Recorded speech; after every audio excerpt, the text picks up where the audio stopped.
তো এই কিস্তি সুবাতে সে আমার বাসায় ঢুকে আমার 2-3টা থাবড় দিছে যে তুমি আমার নাম্বার কেন ব্লক করছো। পর বলছে নাম্বার ব্লক করছে, আমি তোমাকে পছন্দ করি না বা তোমার সাথে আমি প্রেমের সম্পর্কে যাইতে পারবো না। কই কেন, দোষ কি, অপরাধ কি? পর বলছে দোষ আর অপরাধ কিছু না, একটা বিবাহিত মানে আনম্যারিড ছেলে যে একটা ম্যারিড মেয়েরে বিয়ে করবে এটা আমার বিশ্বাস হইতেছিল না। পরে সে আমার ঘরে মানে দেয়ালের মধ্যে আইতিল করছে ছুড়ার একটা অলমেট ছিল, তখন সেই অলমেটে টাচ করছে, বলতেছে দেখো 8-10টা ছেলের মতো তুমি আমাকে মনে করো না, তুমি আমাকে বিশ্বাস করে দেখো, তোমার সাথে এই পর্যন্ত যাদের পরিচয় হয়েছে সবটি প্রতারকের সাথে পরিচয় হয়েছে, বিশ্বাসঘাতের সাথে পরিচয় হয়েছে, তুমি এর জন্য সবাইকে এক সমান ভাবতেছো, তুমি আমার মন থেকে বিশ্বাস করে দেখো আমি 8-10টা ছেলের মতো না, আমি তোমাকে মন থেকেই ভালোবাসি।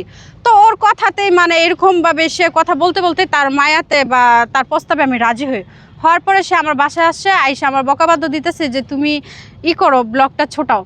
পরে আমি এই বিষয় নিয়ে কান্নাকাটি করতেছি, তখন সে অ্যাকচুয়ালি আমাকে বুঝাইতেছে যে কান্নাকাটি করো না, আমি তোমাকে ছাইরা কখনো যাব না, বুঝছেন, যাব না। তারপরেই মানে আমাদের প্রথম মিলামিশা হয় ওনার সাথে। আমার কয়েকটা ভিডিও ভাইরাল হওয়ার পর অনেকে আলোচনা সমালোচনা করতেছে।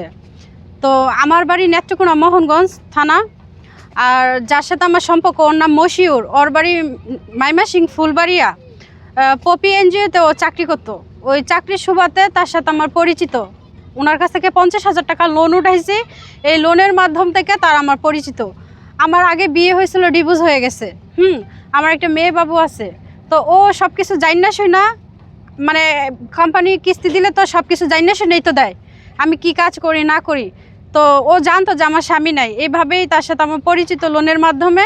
তখন সে আমাকে বিয়ের প্রতারণা মানে বিয়ের প্রলোভনা দেখাইছে যে তোমাকে আমি বিয়ে করব, তুমি কি বিয়ে বসবা নাকি আমার কাছে। আমি বলছি যে আপনি কি বিয়ে করছেন? তখন বলে যে না আমি তো বিয়ে করি নাই, পরে বলছি যে আপনি বিয়ে করার নাই, তা আমি তো একটা ম্যারিড মেয়ে, এটা কি আপনার পরিবারকে আদৌ কি মেনে নেবে? আমার পরিবারকে আমি বুঝাবো, দুনিয়াতে তো এরকম হাজার মেয়ে আছে যাদের 3টা-4টা বাচ্চা আছে, তাদের কি আনম্যারিড ছেলে বিয়ে করে না? তখন তার কথা শুনে না মানে আমার একটু মানে ভালো লাগলো, হইতেছে তো এরকম অনেক। তারপরে তো এইভাবে তার সাথে আমার একটা সম্পর্কতে আগায় যায়, কিন্তু আমি তার প্রথমে প্রস্তাবে রাজি ছিলাম না। সে আমাকে রাজি করার জন্য একটা ছেলের যা অবলম্ব কৌশল করার জন্য প্রত্যেকটি কৌশল আমার সাথে সে ব্যবহার করছে। মানে আমার এমনভাবে সে শাসন করতো, একটা ঘরের স্বামী যেভাবে একটা মেয়ের শাসন করে রাখে ওইভাবে সে আমার শাসন করতো।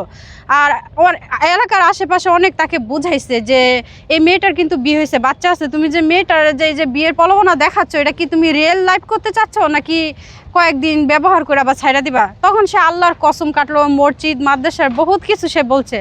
বলার পরে তার প্রতি আমার একটা আস্থা বিশ্বাস এবং সে আমার একটা বিশ্বাস অর্জন করছে। করার পরে তারপর আমার কীরকম জানি একটু আনইজি লাগছিলো তার প্রতি। তারপর তার নাম্বার আমি ব্লক করে দিই। ব্লক করার পরে সে আমার বাসায় আসছে কিস্তির উসিলা, আর আমি যে জায়গায় থাকি ওই জায়গাটাই হচ্ছে তার পুরাটা কেন্দ্র।